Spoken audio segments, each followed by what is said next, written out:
Hi guys! Welcome back to my YouTube channel and I'm Sarah Jane Semic and for today's video naman, paano ka magiging affiliate sa Shopee? So, kung mahilig kang mag-add to cart doon sa Shopee mo, sa Shopee app mo, maging affiliate ka. Hindi lang sa TikTok na pwede kang mag-affiliate, pwede rin sa Shopee. So, kung gusto mong malaman kung paano yan, keep on watching. And kung bago pa lang sa aking channel, huwag mo kalimutang mag-like and subscribe. I-click mo yung bell para updated ka na nga sa mga video na upload natin. And simulan natin agad pagkatapos ng aking intro.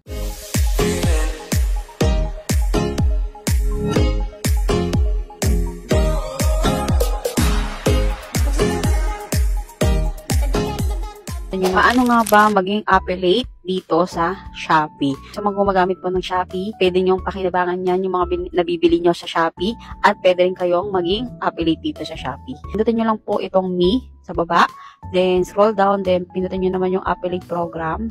Then, yung affiliate program, ilalabas po dyan na pwede kayong mag-fill up ng mga information nyo. After nyo pong maka-fill up, punta po kayo dito sa live and video. Lang naka-buy one take. Then, click nyo po itong nasa taas, itong profile nyo. Then, dito sa profile nyo, pwede kayong mag-post ng video. So, kapag nag-post po kayo ng video, pili po kayo sa inyong gallery. For example, ito yung ipopost ko. Ayan, next. Then, dito, makikita nyo yung top to add product. So, search nyo lang yung ginawa nyo ng affiliate and yung kung ano yung product na ipopromote nyo. So, after nyo malagay yung add to product, ganito na po siya. Ayan. So, makikita nyo dito yung mga pinost mo na video. Then, makikita na po yung mga in-upload nyo na video doon sa mismong wall and newsfeed ng mga buyer ng Shopee. So, sa mga mahilig mag-Shopee po, pwede rin po kayong maging affiliate po dito sa Shopee. Ilalagay ko po yung link ng ating referral code and para mabilis po kayong makapag-sign in agad dito sa Shopee. Then, gamitin nyo po yung link na ilalagay natin sa ating comment section. So, yun diba? Ganun lang kadaling mag-affiliate sa Shopee. So, kung madalas kang mag-add to cart and mag-checkout sa Shopee, yung mga mabibili mong product, affiliate mo na yan. Hindi lang naman sa TikTok, meron din sa Shopee. Meron din sa Lazada.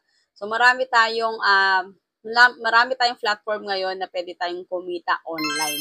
And sa sunod nating video, gawa natin kung paano naman mag-affiliate sa TikTok.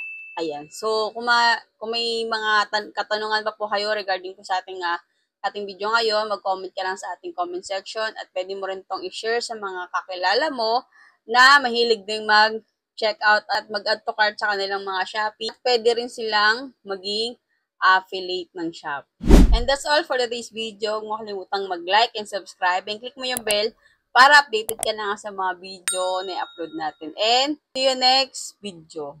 Bye!